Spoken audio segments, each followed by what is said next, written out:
Are we on? Yes, we are live. Good afternoon, everybody. It's Lily from Heal Scotland and Scotland's Wild Medicine. And with me today, I have, I'm saying an old friend, a very old young friend, all the way from Greece, who I've known for a long time, artist, yoga teacher. You've been at the Goddess Gathering. How the hell are you? Thanks so much for coming on. How are you doing? I am great, thanks. I thank you so much for asking me to come on. Uh-huh. I'm super excited for this, and I think it's amazing that we've known each other for so long, and you've seen like so many different like phases and eras I've been in. So yeah, it's you've seen it firsthand. Yes, because I mean, I first met you in Malta. Yeah, And yeah, it was so I don't know how many years ago that was. What age we were? I think that that was 10 Goddess years Gathering. ago. Yeah, the Goddess Uh-huh. Gathering was some crazy like 2016 or 2017. So yeah, Yeah, it's uh-huh. been a long time. But anyway, so obviously I have been watching your art develop. You were big into the whole divine feminine thing. And then Yeah. recently I started to see you talking about Jesus. And Mhm. as I'm sure you're aware, or you may not be, I was studying the Bible there for a year. Really? I had no idea. And so I Really? started, and then I watched The Chosen, which I think, have you seen that? No, because I don't trust myself with series because I tend to binge watch them and then I'm up till You God would knows what time. 100% binge watch that. It's mind blowing. But I think, it's a really easy way to learn, Yeah, especially when, sometimes reading, and attention span and all of that. yeah, It's just I a get it. really, really simple way to learn. I'm just sharing Hmm. this out right now, so just give me a wee second. So, yeah, very, very interested in the whole story. And really, I was sort of like a little bit embarrassed that how little I knew about this man. and um, and then when I started watching it, and I thought, even with the Bible, I thought you can't really argue with that. I Right? realised, Exactly. I was Exactly. that's doesn't that seems like quite a nice way to live. Uh-huh. And I think having some parameters and boundaries. I, of course, have not taken the deep dive that you've done because obviously I think my mind's a little bit older. I'm also like, could I live in that way? Am I Yeah. good enough? Yeah, I So, know it's yeah, it's that's the daunting thing. That's the daunting thing. I mean, like I'm an extremist. I'm all in something or I'm all out. I can't uh-huh, do half-assed, halfway anything, which has its pros and its cons. But with this way, like it was really interesting how it happened. Like I was super Christianity uh-huh, um for ages because of religion and because of the misogyny that comes from religion and how that has developed and created a whole marriage of like problems that have developed through worldwide and are still a problem today. And going to the Bible has so much wisdom and guidance and teaching in it. However, I think, okay, God and the teachings of Jesus are told a lot of the times in parables, so they're read so that we can read between the lines, and so that I really believe that it's so that God can talk directly and personally to each of us. Because if it was more to the point, direct and flat, there would be no extra room for personal messages to be able to come through. And I think what a lot of the time we see in problems in the world that root from religion and Christianity is because people have taken those words quite literally. yeah, Like, for example, there is and listen, like when I was reading it, it was really triggering me, uh-huh. and there were some points when I read it in the Bible, I was ready to throw my Bible into the sea. Honestly, I was like, no, this is what's wrong with the world. And thankfully, like I have believers, friends who are believers, and I just was like, I had at the time it was one a female and one a male, and the male, well, wasn't too much help in that case, but the female was like, yeah, I understand completely, and she was really able to like soothe me and to put my mind in another perspective. For example, this quote is, I can't remember, so I'm really bad at remembering where Bible verses are from. Like, I remember what the message is, but I don't remember the exact words or where it's found. But I've written loads out to share anyway. And this specific one is she sits down and is quiet, and this is like a respectable wife. And see, when you take that for literal wording, you understand where misogyny comes from. However, I did quite a few Bible studies, and it's like when she sits down, it actually means she takes a step back and she's reflective and she doesn't just react out of impulse and out of emotions, which in that heated moment. And actually, what this is showing is self respect and seeing things from an objective point of view and not allowing her emotions to get the better of her. And this quiet doesn't mean to not voice your words. This quiet means a peace of mind and a quietness of the spirit and the soul because she's in line and at one with God, you know? And this is where, for me, Bible studies and like hearing things from other people who have been believers and been studying the Bible for a lot longer have been so beneficial because had I not had access to that, I may have latched on to sit down and be quiet, you know, and would have attached on to the negative aspect of that. And so this was for me was the worst, the most triggering, let's say, the most triggering verse I found in the Bible as a woman. But it really makes you understand what's going on. And so, like, in the beginning, okay, I haven't even said about, I've just been flowing. At any time, stop me and any time ask me questions because this is just something I'm so passionate on, so I can keep talking. Well, tell us how you went from being a kind of new age, because like Doreen Virtue's obviously done this. And when I was Yes. studying the Bible, that was a part. You know, why are you going round the houses when you could just go directly to source? There's the false idols, right? And I was kind of like, are these things really doing any harm? You know, it's so that was I suppose the only place that I found myself having to open my mind and like contemplate what it was saying, and also exactly that, how that gets translated to you from the words, because everybody can turn it to their. So how did it start for you? Where did it start? When? Well, I thought it started this March. That this March was when I gave my life to Jesus, and I'll get on to that after. However, it started way before. I After my father passed away in July 2022, I was giving myself Reiki. No, I wasn't giving myself Reiki because I didn't know Reiki at that time. I was meditating and I saw a vision of Jesus on the cross in front of me, and it was so real. And my ex, who was with me at the time, he saw the same vision next to me. We were like, Wow. whoa. But I was so caught up in New Age that I was fascinated with dissecting visions to understand the deeper meaning. I was like, what does this vision mean?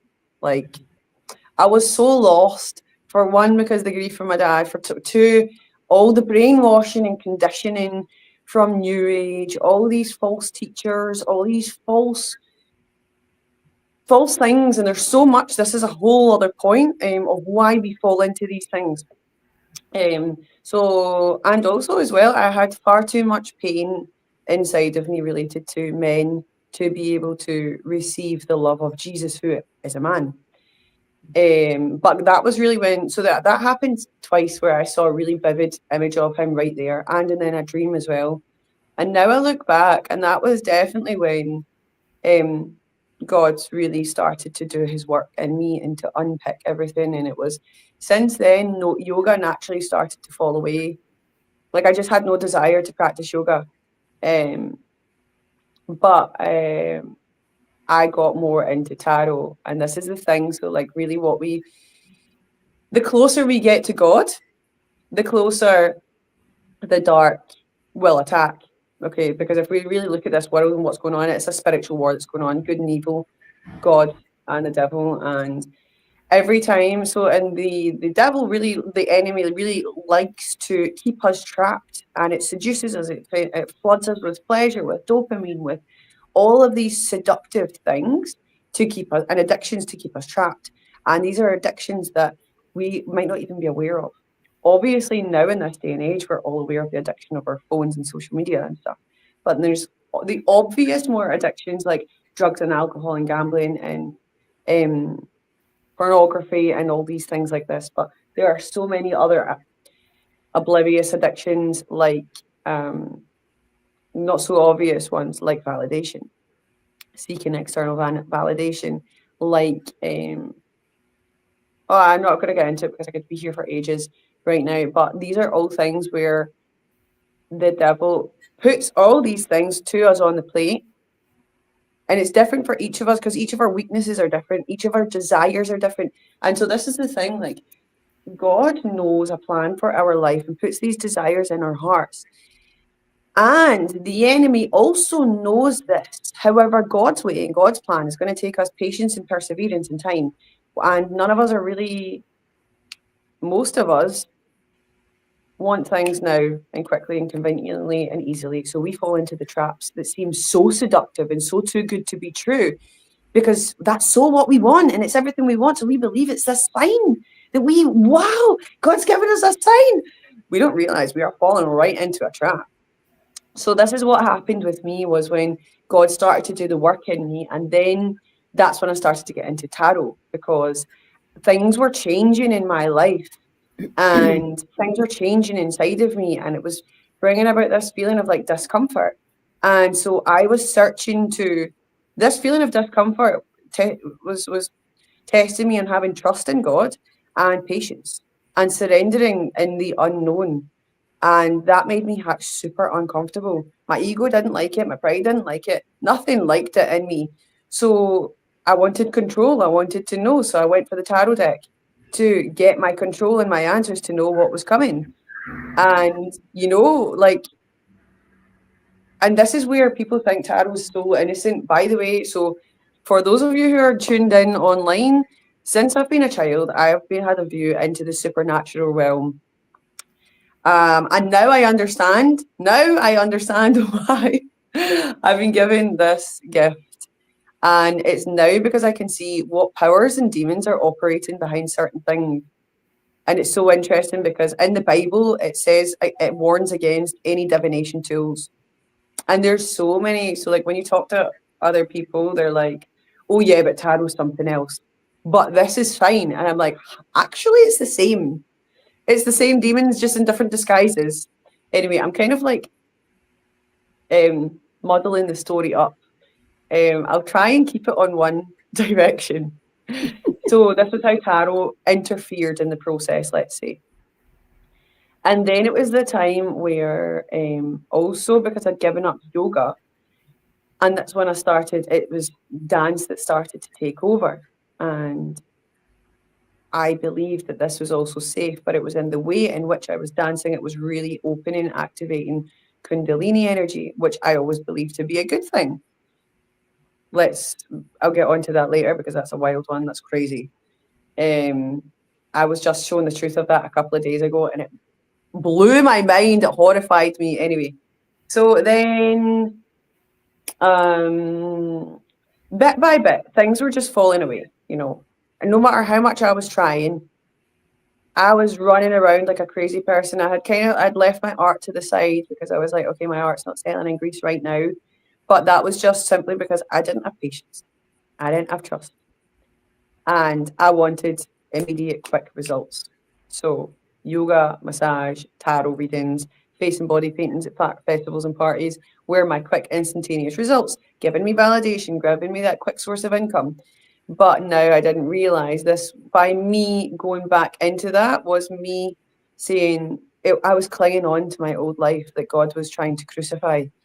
And that's why I kept hitting this wall.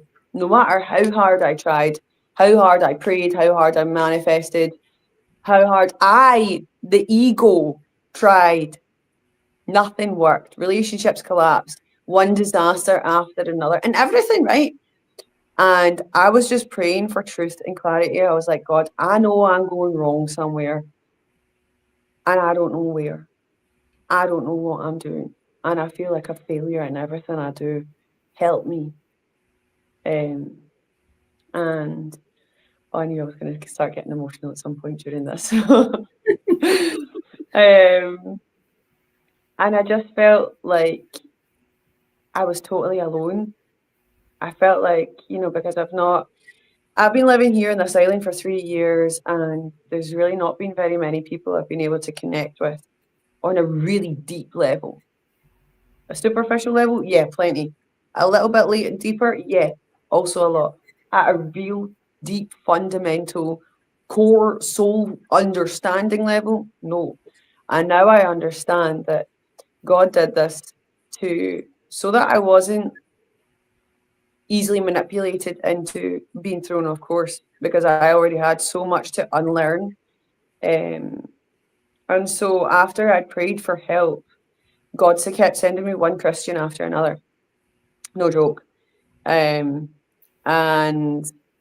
it's interesting because, I would be saying to them, I'm like, okay, I saw these visions of Jesus. I know he's real, but I've got so many questions because I'm shown all these past lives and I was this and this and this and this.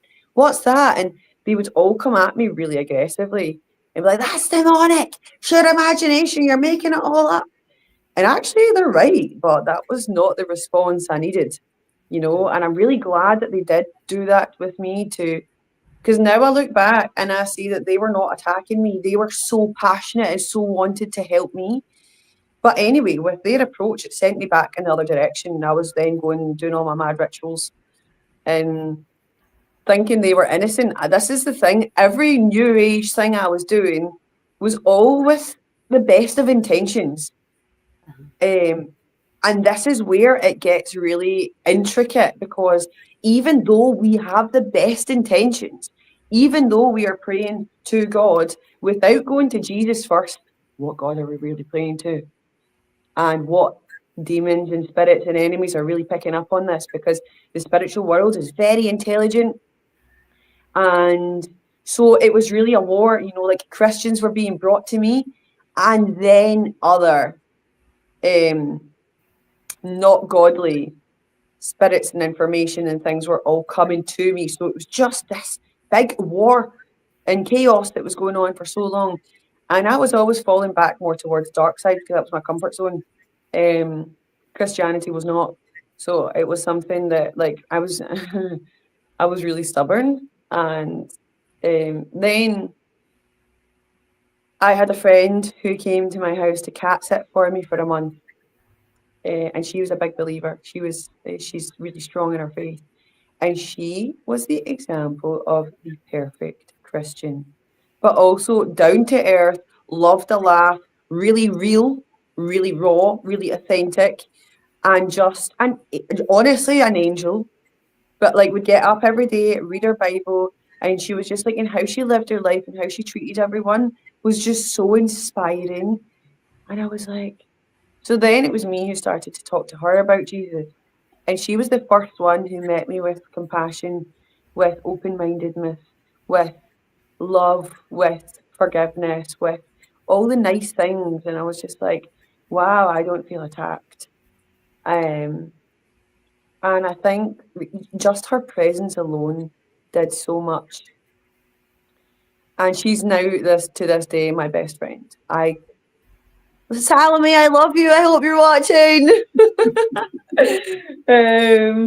And anyway, so then I went back to Scotland, and then I started actually very briefly dating a Christian guy. who'd been born and brought up in the church, but was kind of, let's say he was more with the church than with Jesus. And again, this was, There's a difference. oh yeah, big time, especially with men. What I've noticed in men is that they can be, that's a harsh word to use. Let me try find a nicer word. Not have so much of a backbone. And so the church mentality is like the anger is not an emotion that we should be seeking to embrace, but actually Jesus flipped tables. And there's been so many points in the Bible where there is righteous anger shown, and anger is actually a healthy emotion that we need to feel as human beings. Anyway, this was missing. And so it was just, and I had too much anger in me. So it was a clash. Anyway, I do feel like, and he was praying over me a lot, and that for sure helped. Anyway, then I broke up with him, came back to Greece, and then I was in my dance practice, and God like just shot a lightning bolt like out the sky to my heart, and I dropped down to my knees, and I like there was a memory that came back, and I realized that like my earth dad had always loved me unconditionally, and I was never the problem, and that it's never the problem that I wasn't good enough or that I wasn't worthy, and I just forgave him for everything. I realized that although every human being makes our mistakes, and he might not be, definitely wasn't the perfect father, but he loved me at his core. He just didn't. The earthly problems got in the way, let's say. And that night, I met Jesus, and he came to me in my room and embraced me and hugged me, and it was I can't describe this. It was a hug there. It just made the whole entire existence of the world melt away, and I've never felt support like this before in my whole life. Oh, I'm gonna cry. I can re-feel it again. Oh, it's so beautiful. And I was just like, and it was so interesting because I couldn't receive Jesus until I had forgiven my father. And so this is so important of why the world is the way it is right now. And I'll get back to that after. I'm going to take a breather and let you ask questions before I go on to that. so, so this was the first time, and I was just like, oh my gosh, you're real. And then afterwards, I was like, was that even real? Did I imagine that? I've been convinced of so many other visions that all felt more real than that life. Was that real? Did I just make that up as well? And that was obviously like an attack from the enemy to make me doubt that existence.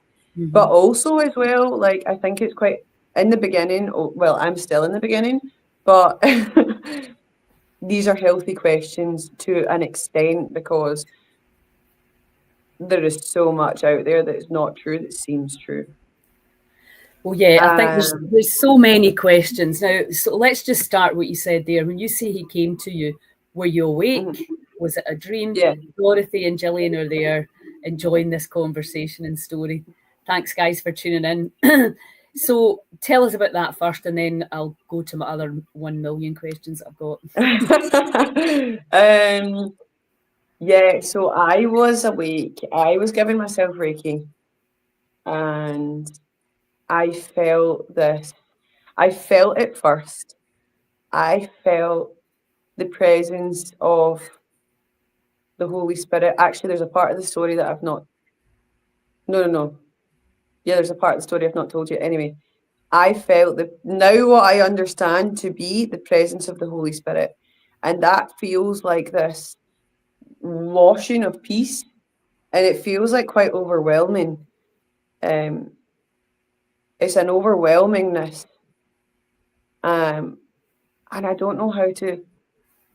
I don't have words for this. I've tried to put this into words of what I could see so many times, and it never does it justice. Okay, help me have the words, please. So is it just the feeling of love? No. Yes and no. So it was a feeling I felt first: love and peace and safety. Mm-hmm. And safety. And it was like I was surrounded by this soft, I was in this like soft bubble where it was like time stood still and everything melted away. I had no thoughts. For me as a absolute chronic overthinker, that's like almost never happens. I had like no thoughts and it was just peace and just bliss. And I knew that that this was the truth. I knew that what I was feeling was the truth. And then I saw Jesus. I saw him in front of me.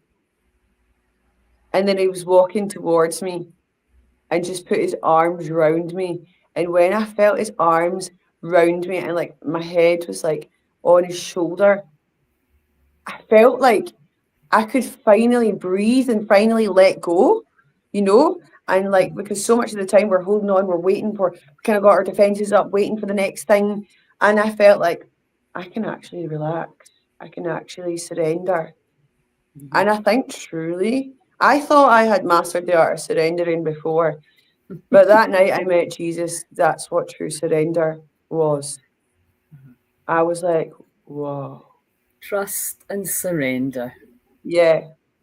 And it's so difficult, isn't it? Oh, wow. It sounds so easy, but it's so hard.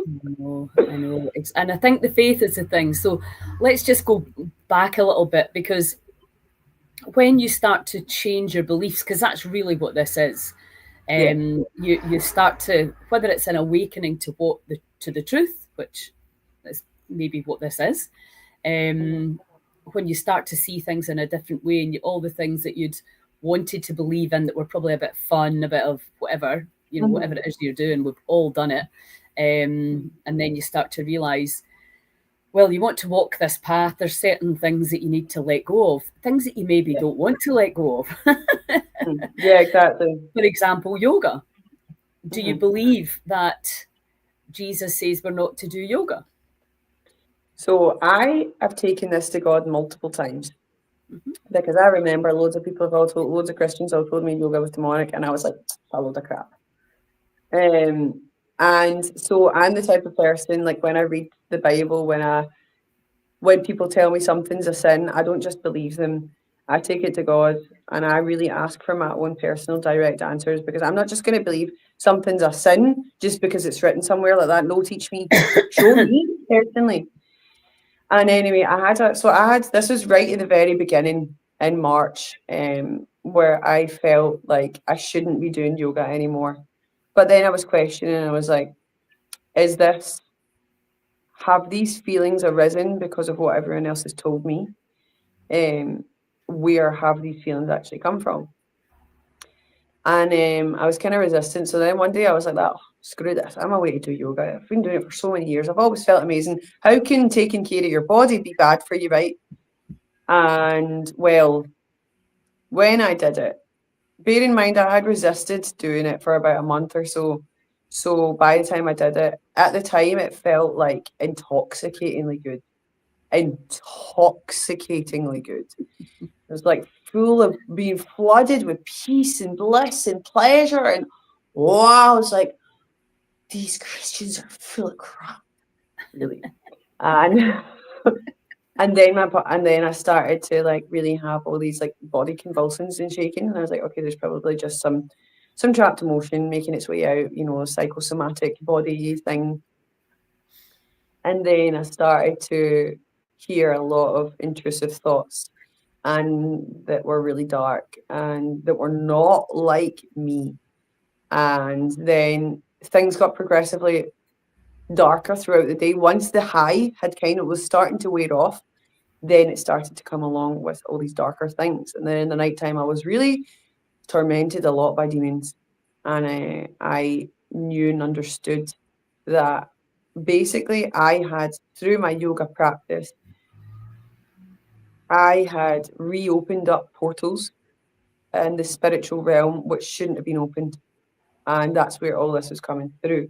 And so yoga opens up portals.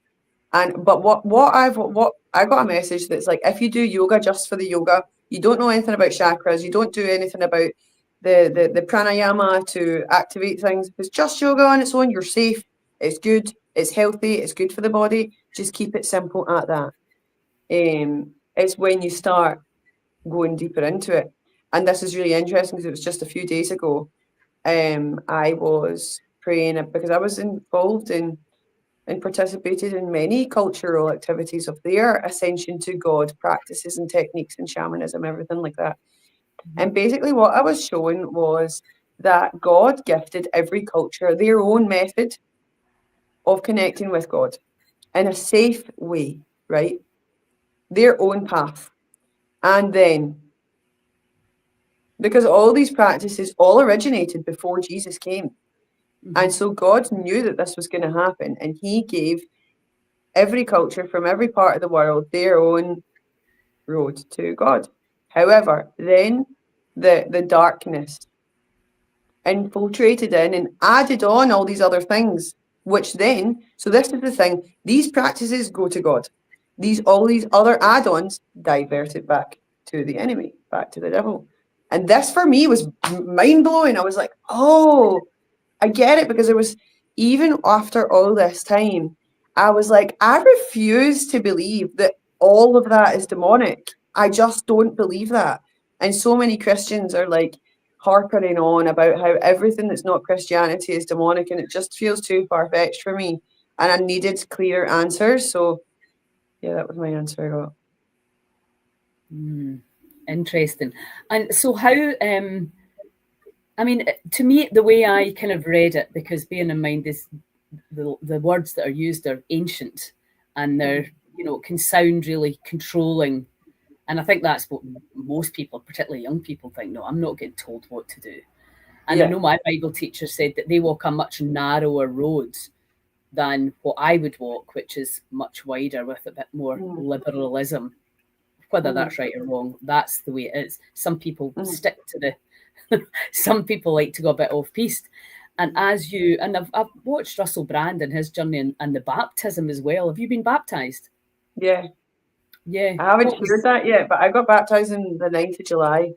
I know that's when it was after that I deleted social medias and all the apps from my phone for a month afterwards. And a bit before it as well, actually. It was the best thing I did. That, and this is the thing, when you get baptized, it's you declaring in the spiritual realm that you are God's from Jesus, and that the way is Jesus. Not just God, that you are the bride of Christ, actually, and that you are cleansed and paid for and spoken for by God and by Jesus Christ. And so then once we get baptized, and all the spiritual world ain't happy. They ain't happy. That's when you really realize how much darkness there is and how seductive it is. Because it was, once I stopped playing the games of I stopped feeding into the tarot, the yoga, the womb healing, the women empowering yoga dance, all these things I was doing. When I stopped feeding into it, feeding is a very important word to what I'm about to say, then the darkness, the entities behind all these practices, which make you feel pleasure, which make you feel great, they start to have tantrums, and they start to do anything that they can to get you to feed them.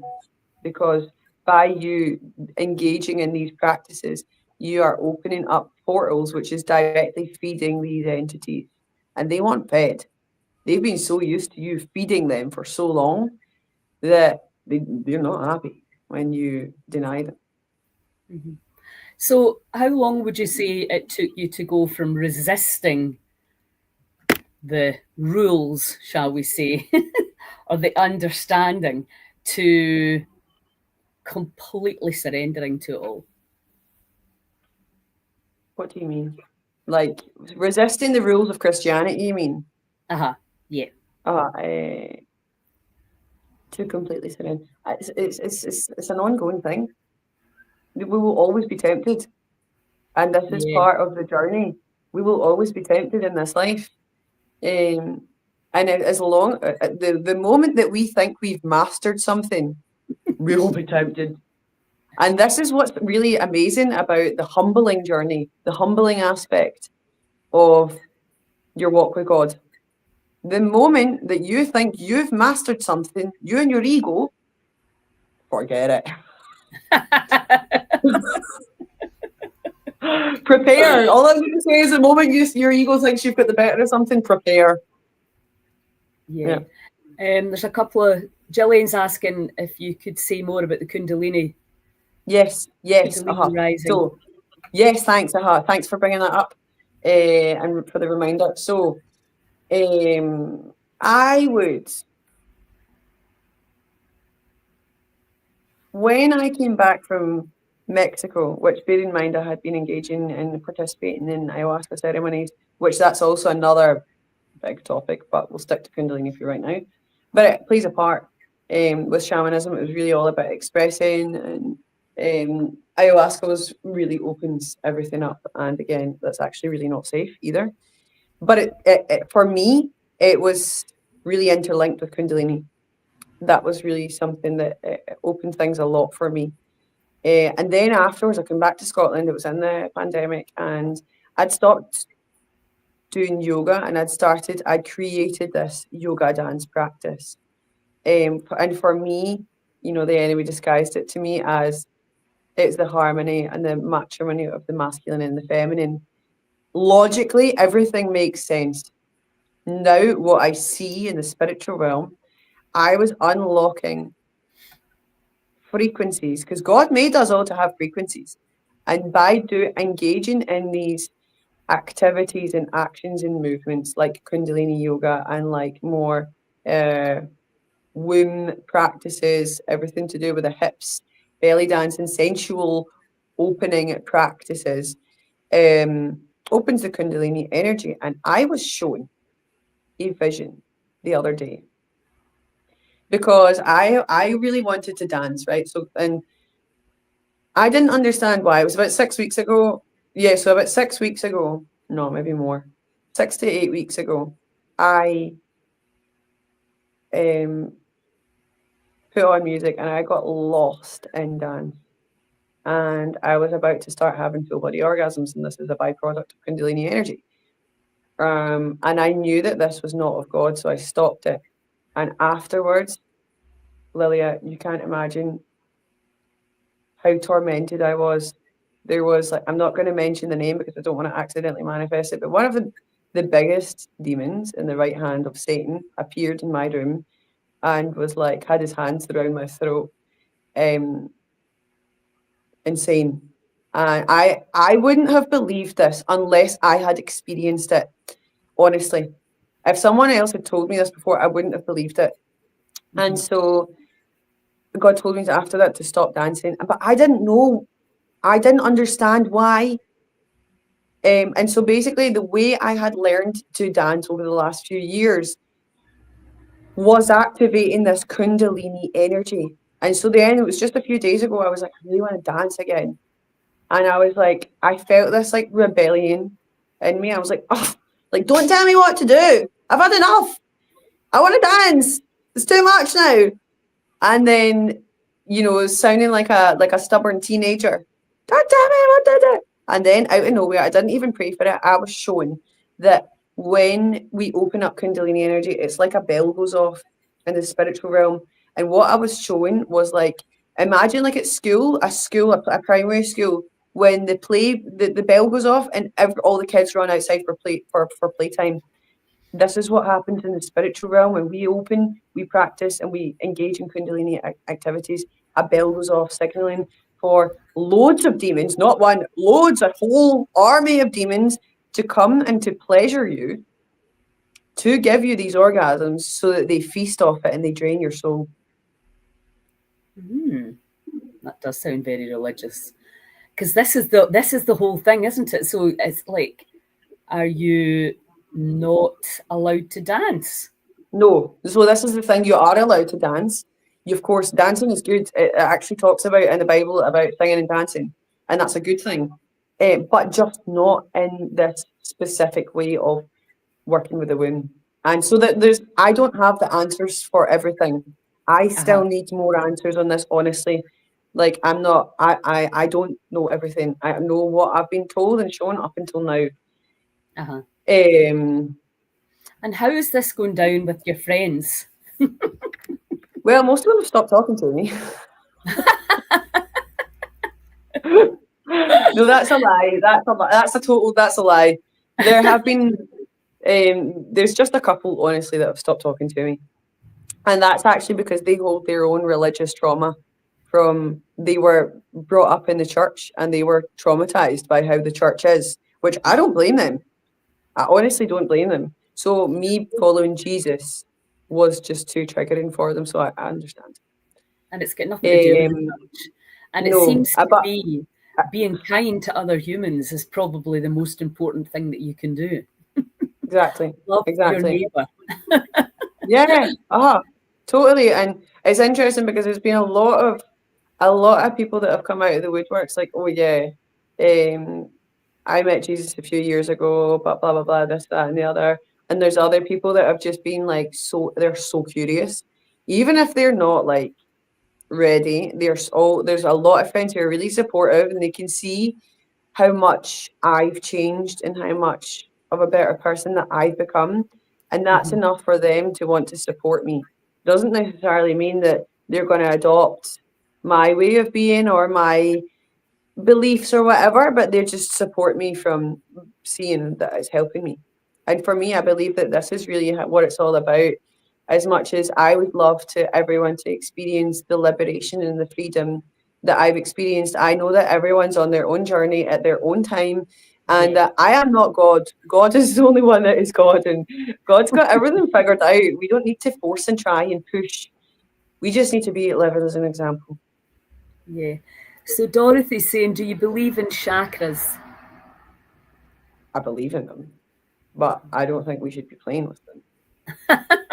Don't play with your chakras. And Gillian saying, if anyone's been at any of the big Tantra festivals, those sort of chaotic feeding frenzies are in everyone I've ever been near. Aye, they scare me. Exactly. Goosebumps. I've like got goosebumps. Yeah. And that's the thing, like, and these like this chaotic energy, if we really think about it, right, most of us all grew up in a chaotic childhood. And there was chaos there, even if we didn't realise it, with the ups and downs, the highs and lows, the neglect and abandonment, rejection, and this, that, and the other, because our parents were all humans and going through their own thing. So we all subconsciously seek this chaos when we Mm-hmm. don't realise it. And by doing that, we are walking into the traps of all of these feeding grounds. Yeah, well, this is the thing, isn't it? Because I like a bit of excitement, a bit of challenge. I like breaking the Yeah. rules. I don't like following.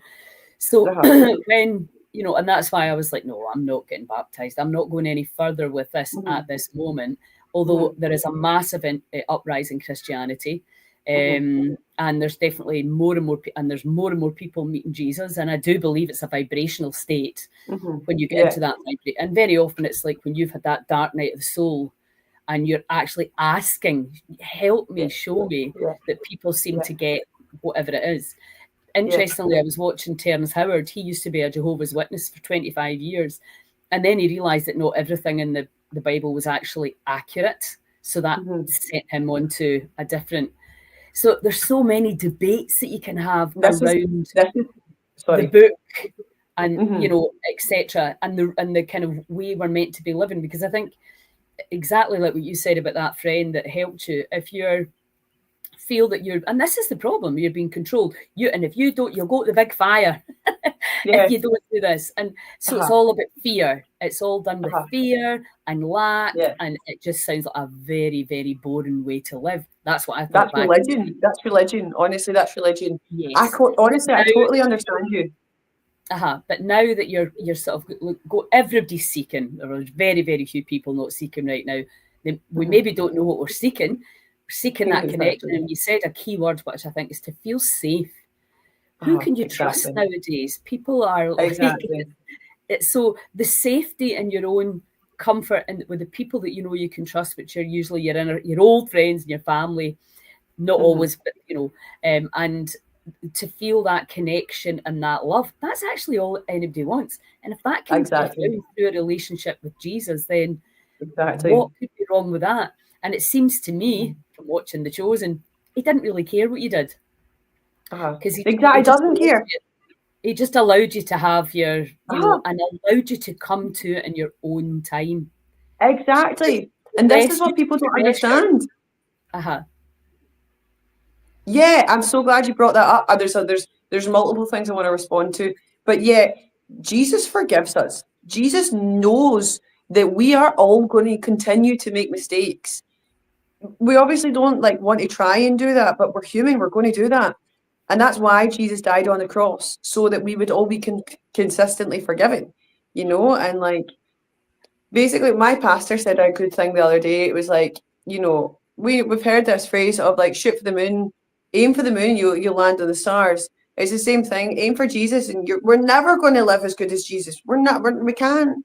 But as long as we are trying to be a better person, as long as we are trying to do good, and we acknowledge and take accountability for where we've done wrong, as long as we're actively trying to forgive people that have hurt us in our life, not for them, but for us to not hold on to the bitterness and the resentment and the anger, we will be forgiven, And I think this is where religion throws people off, because it's like, oh, as if you sin at all, you're going to hell. Like, oh, come on. No, that's not what Jesus taught. That's not why Jesus came. If you read just the Old Testament, yes, I can understand why you would think that. But Jesus is the whole reason why we are able to continue. But this is the thing. And actually, the Christian terminology really deterred me. Repent, especially the word repent, sickened me. I'm like, don't tell me that word. And let's put it in modern day terminology. It's taking accountability, saying sorry. That's what repentance is. Yeah. And see, when we can put it into modern day terminology, I think it makes it be like, oh, actually, I can do that.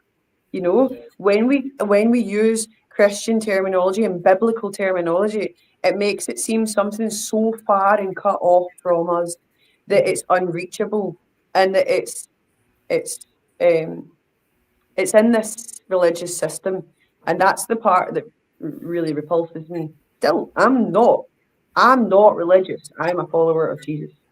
Yeah, I think that's a very clear difference. And I think for me, watching The Chosen was like, well, regardless of what you actually believe, you can watch and you can think, if you can walk in the world like that man, that because you just feel it in your heart. And I've become a bit Jonathan Rumi obsessed, and he's asking questions, all the questions I'm sure you're asking. And so he's got his own YouTube channel now with This Is What I Was Told. So it seems we know the veil's dropping and lift, and we know vibrationally things are changing. Exactly how that looks, I don't know. But what I do, because I work with people usually that have been told they're going to die, faith is such an enormous thing. And the faith, when you can't just say I have faith and then when it suits you. Yeah, exactly. It's like you either have the faith and do you doubt your faith? Well, yeah, apparently you do. It's healthy to question and to recalibrate and have a look and go, right, is this still, this inner intelligence and this connection that we have to the field, really keeping checking in with that.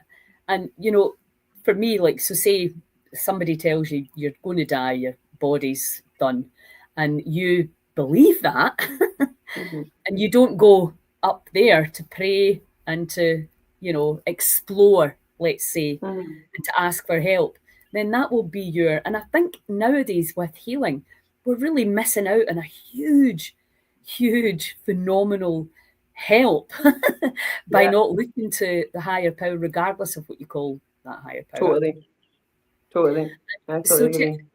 And what about I've got a couple of questions. I've a couple of things to say. Two things I want to talk about is the Bible not being accurate, and having no freedom. So two things, bear in mind, if you don't mind.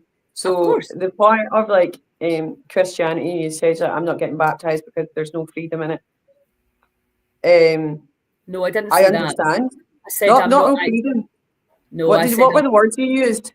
I don't feel I'm ready to for that level of what I would see to be a commitment to call myself a Okay. Christian when I'm actually not. Right. Okay. Okay. Right. Yeah. Sorry. That's very different.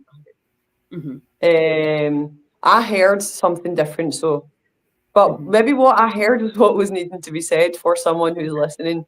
So sorry Yeah, for that. no problem. What I heard was, you know, we have to, if we want to live in accordance to the teachings of Jesus, we have to give up so much. And that's maybe something that seems daunting. We're not ready to give up on our life and give up on the fun and the all of the things that we're used to in life.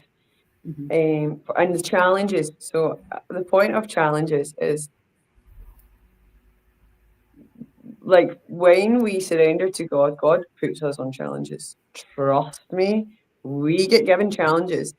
And yeah, okay, it can be difficult to surrender to, but see when you do it, see when you actually were like, yeah, I'm doing that, it's so exhilarating, it's so fun, and it feels like you are so completely high and fully charged, and there's there's nothing, there's no drug that can possibly replicate what you feel. And so that I think like Christianity seems really boring. It does. It seems boring because I know because when I was dating the Christian guy, I was like that. Oh, you're so boring. Don't come at me with this Bible bashing shit. I said that. Like I was like was only seeing the bad things of Christianity, so I understand. But now I like got over that hurdle. I was like, now I've experienced what it means to experience true joy. Because honestly, like I thought I had experienced joy and love and excitement before. Honestly, it's nothing. See when you when you come into when you surrender to God, when you surrender to Jesus, um, you experience highs like you've never felt in your life. And there's nothing that can replicate that. But also, let's go back to safety. It's something that I've never ever felt in my life until I moved to Greece. And I just moved away from everyone on a quiet wee island with my cats. And I found safety physically. But even still on the inside, I didn't have safety in the inner world. And then I've never felt more safe and I've never had more trust because now I know that wherever I go, God's with me. Wherever, whatever decision I make, whether it's good or whether I make a mistake, God's there to save me. And He's only going to let me go as far as He will allow me to go so I can learn from that experience and take accountability and grow from that, but without it damaging me too much. And that for me has been so priceless. Of course it So is, and I think unbelievably priceless. Yeah. as we because what well, this is the stuff I teach. We're looking whether it's a glass of wine, a joint, shopping, whatever it is that we're doing. We're looking to change how we feel. We're all ultimately searching for to go home. I mean, I've Yeah. very strong faith in whether you call it God, whatever. I'm only really starting to look at the Jesus thing now, and I don't fully understand it if I'm completely honest. But what I do know is that the girls that taught me, I looked at the light in their eyes, like when you said that to me, look at the light, and I was part of me was like envying that faith, and maybe I'm looking at it the wrong way around. That I need to be good enough to, because I think we've all known Christians that are absolute martyrs. They don't love their neighbour, and they don't, they go to church. Yeah, totally. Makes you a good person, and we know that's, it's just kind of like it just doesn't feel aligned. I know people who don't go. My mum was one of them. My mum was unbelievable. She was just good from the inside out. And she, she looked after all the neighbours, looked after all the kids. It's like even when she died, the people that came back that she'd helped when they were young, And I thought, that's it right there, you know? Exactly. And I Exactly. understand why some people would want to keep their faith, like their politics, to themselves, because Mhm. ultimately, does it really? People can see who you are from your Mhm. actions, and Mhm. that's a really interesting thing. So talk about the mistakes. I can't remember what he said the mistakes were. One is about how long humans have been in the planet, which we're now starting to see is maybe up for negotiation and debate. I can't remember what the other one was. It was two things. So the mistakes of the Bible, right? So um, my view, I don't know about that honestly. So, Mm-hmm. but for me, I was resistant to ever even buy a Bible. I was resistant to ever even open a Bible because I was like, it's not even true. It's not even complete because I knew before I bought a Bible that I knew that when the Roman Catholic Church took over, they burned the majority of Gospels, right? Mm-hmm.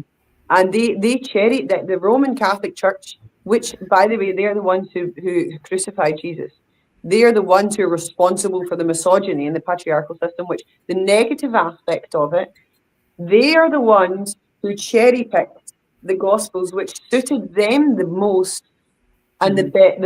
the best in order for their intention was for to control the people, to keep the people in fear and suffering and control, and not to be able for them to receive the teachings from God.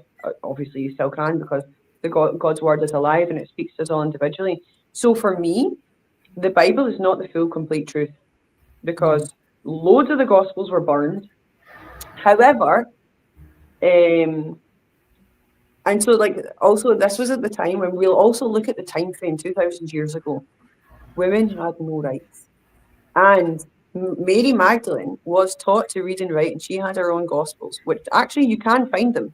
I haven't read them for some My reason or friend's another. got them. She said she would lend them to me because I'm intrigued for the female Uh-huh. perspective. Me too. So well, let's read them, both of us, and we'll come on to another live. Yes, yes. Yeah, no, I'm so intrigued as well because like that something for me is something that's really hugely lacking in the Bible is the feminine's perspective. And this is exactly why so like I've got a book downstairs called The Return of the Divine Sophia. And in Christian Orthodox it talks a lot about the oops, what's happened? Oh no, Goddess Sophia.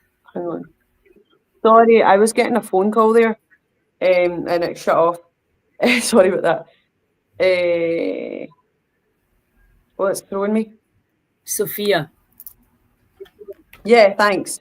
And so I said to myself, once I've read the Bible fully and I've sat in times that I'm going to go and read that, but I want to speak. I want to hear God's word directly through the Bible to sharpen my intuition before I read these other gospels. Because also, as well, we have to bear in mind also that the Masons have rewritten the Bible and some other gospels. So I think it's really important that when we are reading, that we pray first for discernment to know what's true, because not everything we read and everything is as it seems. And I think that is something that we need to remember for everything and everywhere and with everyone in life, And I not to think this just is take part of the issue, everything for isn't granted. it? Like I threw the baby out with the bathwater, primarily because of how it was taught to me. You know, Mm-hmm. I feel now at 65, you think, what a shame you missed out on all the wisdom of that, your ancestors. You know, the beauty of Mm-hmm. the book because of the way it was given to us. Yeah. So yeah, I'm a bit late to the party. Thanks, Gillian and Dorothy, saying you're going to be a strong force in God's army one day. I have a very strong faith, and you know, as we move, obviously with a mission like Heal Scotland and helping the people of Scotland move out of suffering, the Mm-hmm. ones that want to move out, because we all know that some people like the drama, and we Mm-hmm. have to see the polarities, don't we? Yeah. It's almost like Mm-hmm. that's some arguably some people are playing that role. I don't profess to understand it all, because the more I learn, the more I realise I don't know. But Exactly. Totally. I know but it's fascinating, and it's like you say, you just get that incredible feeling instead of looking out there. If I could only meet the right person, if I could get the right job, if I could do the right protocol, if I could meditate well enough. Yeah. And it's all of like, no, it's, that kind of actually opening your heart and surrendering. Joe Dispenza calls it the dark night of the soul, and it's in the 12-step program. Admit you're powerless. Ask for help. This is the free will, and that takes, you've got to get the ego out the road to do that. Oh, totally. And I think that's where, like, that's the hard part for most of us, because we've learned to live from our ego's perspective and not from our spirit. Yeah, I know. And from that, and I mean, it's the head and the heart, regardless of whether you're talking about spirituality, religion, any religion, we're talking about actually working from here. And the information that we're getting here, I mean, this understanding that we're having around the magnificence of the human heart now blows my mind. Right, I know. And, in terms of how we can affect and how we can be love, ultimately, in that vibration and that frequency of it, it's truly remarkable. It's hard because that means for us to be able to be love, we have to let go and to let out all of the bitterness, all of the anger, all of the frustration, all of the grudges, all of it. Yes. Well, and that's hard. And you can't pick and choose. No, that's the thing. No. Mm-hmm. When you really decide to walk that path, then you have to, and people will get left behind. They will leave you because it's too. I mean, I've been there where you're just like, I don't want to live like that. I like having no rules. Yeah, totally. I mean, my life was like, you met me when I was just starting to come out of, but not had really come out of my absolute wildest party days. And I was totally happy that with no rules, not being told what to do. We could live in extreme rebellion and extremities and now what I see it as self-sabotage. And honestly, though, in so many ways I would take it back, but in so many ways I would not take it back because it massively shaped who I am and who I became and my connections in life. And it's such a fundamental part of everything. And also to be able to relate as well, 100%.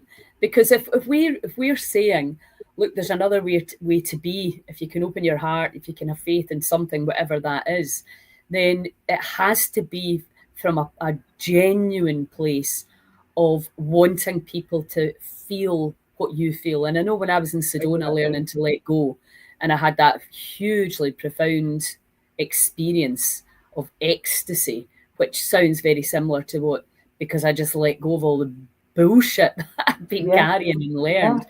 And as surrender, I just completely surrendered. So when you experience that, you want to tell other people about it. Exactly. You're like, want to shout about it from the rooftops. Like, I feel so good. I want everyone to feel this way. I know. Get away, you crazy lunatic. Totally. And I also think it's really nice because I know that there's an online Bible and you can go in and ask any questions and it'll come up. You don't need to sit and read that tiny wee writing. And I mean, I do love the Bible, but you don't need to sit and read the tiny wee writing. There's ways you can access information just for guidance. So you can also there's apps as well you can have on your phone. There's loads of ways. By the way, there is such a thing as a Bible with extra large text. That's what I have because I am not a fan of the tiny writing either. Because that's why I started doing the lessons, because I said I'll never read the Bible because the writing's too wee, and I just knew I wasn't going to do it. So having somebody to go through it with me was hugely, hugely helpful. And when did you do that? I just finished a couple of months ago. Really? So it was, and it was really strange because it was when my friend's daughter was dying and she'd messaged me and she was in intense fear and pain. And I just was like, I do not know what can I say here? I didn't know what to say. And I so wanted to soothe her without, lying or, just. Mhm. So I basically just said, look, there's only one place we can go here, and that's faith. There's nowhere else to go. Mhm. And that's when these women came into my life. And Wow, that amazing. Oh, I've got literally, serious the minute, whoosh all over my body and, when you said that. even me, I thought that you cannot dismiss this. This is like, how much evidence. Wow. Yeah. And, Wow, amazing. and I think, it's because I tend to work with people who are, in grief for their own life or somebody they love, then I have to have a strong faith. Otherwise, I would never be able to do it. Totally. That's the thing. Totally. So it's that everything's going to be all right. And And I that, think it's such a like going back to the thing of being powerless, like this is so important. And when we look at the world, like if we look at what did let's come back again to good and evil. One of the things of evil, what it wants you to focus on is how powerful you are. mhm, And that's why I guess most people really struggle to want to believe that there's a God or even a force more powerful than us because it means surrendering your ego, yeah, surrendering your power. absolutely. And that's the thing. It's the same with letting go. If I'm asking somebody to let go of, say, an ex that's treated them very badly, for example, um, and then there's that feeling, if I let go, I'm letting them off the hook. Yeah. And that's the big illusion, isn't it? That you're just like, no, in Mm-hmm. actual fact, you're letting Let yourself themselves off off the the hook. hook. But the mind's tricky, isn't it? It's like, Yeah. tries to keep Yeah. us stuck. And I suppose the other thing is we all are a work in progress. Uh-huh. And, that I think the love your neighbour and the non-judgment thing is the hardest, especially now as people are kind of under quite extreme stress due to the way we're living.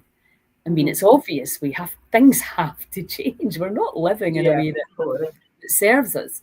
And Yeah. that, the kind of creation of the new earth where we have heaven on earth is going to be a state, a Yes. vibrational state that we can Yeah. all choose or not to move into. But, and a Mhm. part of that is leaving your dark and dusty Yeah. past Yeah.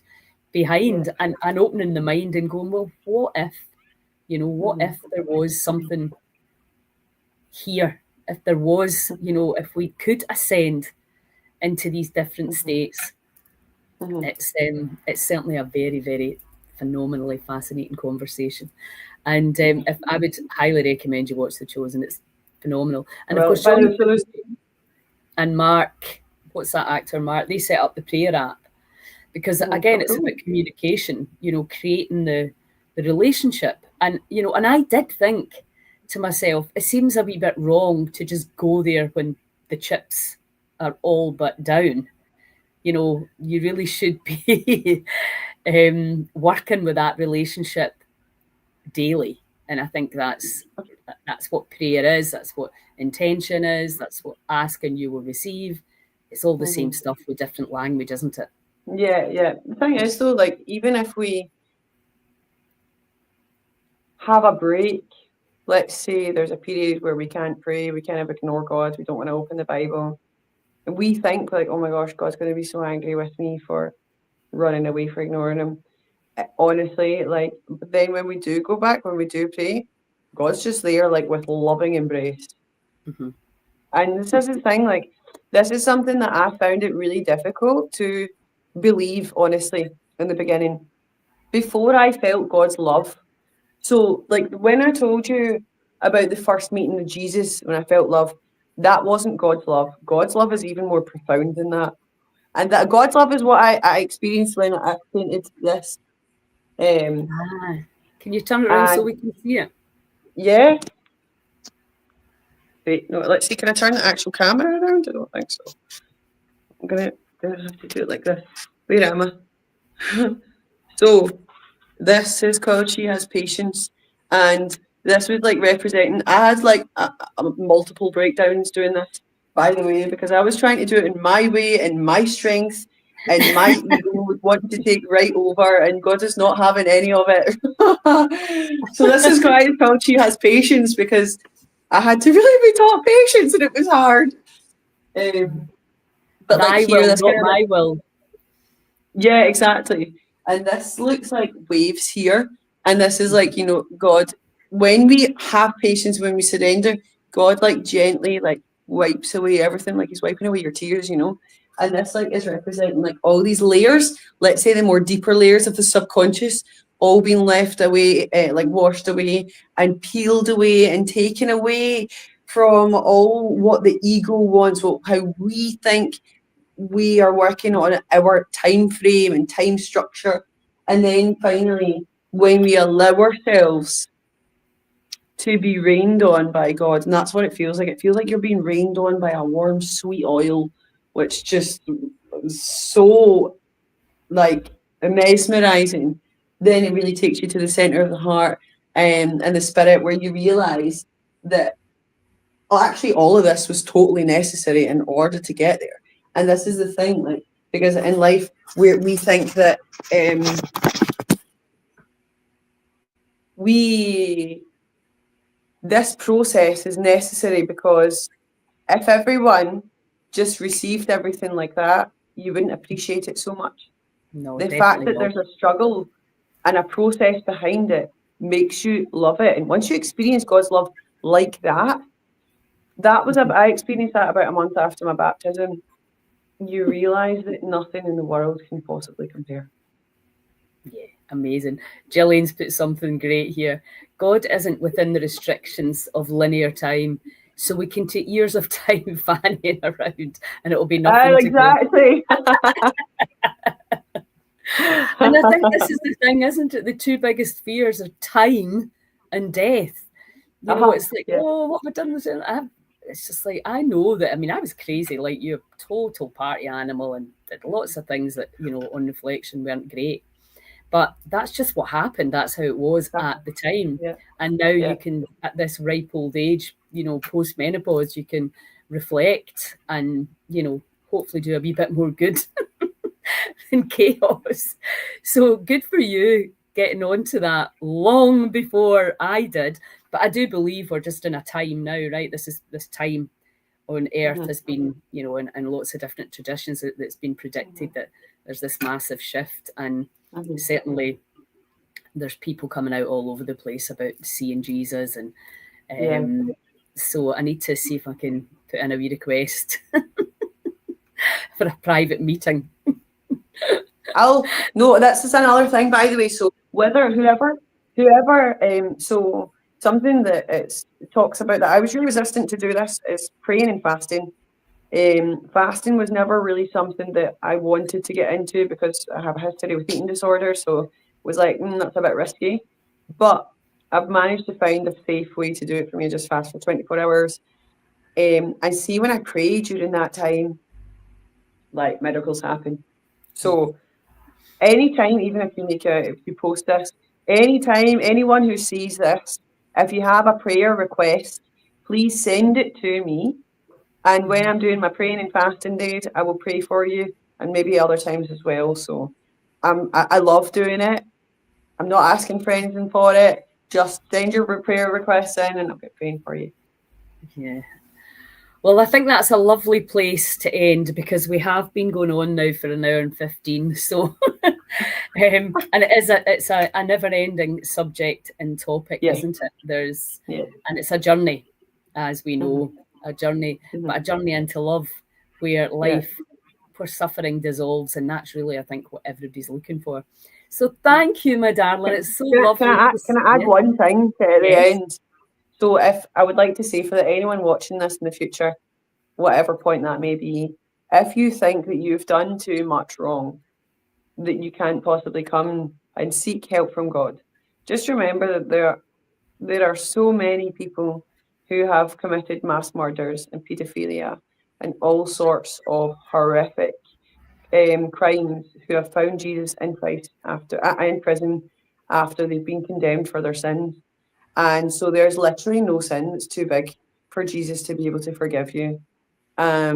Jesus is always there. And someone put it to me before, God is our Father, and there's almost nothing as a parent your children can do which would make you love them any less.